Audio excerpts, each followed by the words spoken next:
All right, I'm not gonna lie to you guys. These knives, I own them, many of them. Look at this one. This is my oldest one I have.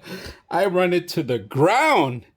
So these are awesome, long, sharp knives that you can get. All right, now one of the best things about it, I like about it, that they're always ready to cut things.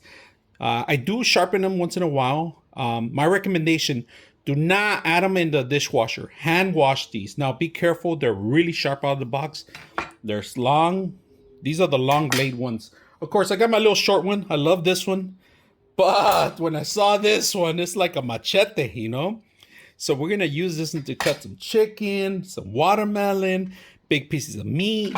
This is great for carving meat.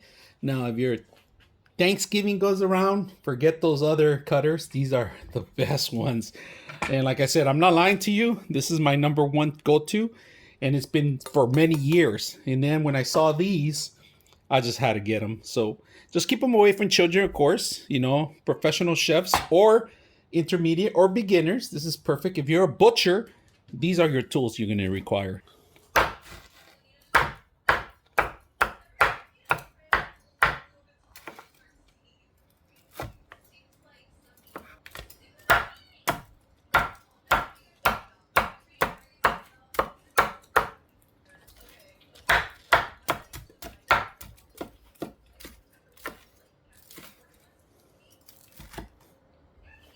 All right, today we're gonna use these knives. We're gonna use the secondary knife. All right, look at this one. So this is good for meats, butchery, but I use it for watermelons because look at this big sucker watermelon. I like to cut through the whole entire thing. So let's start half of it first. All right.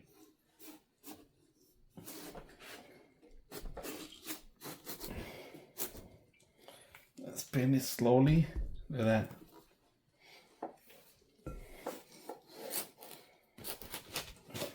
There we go.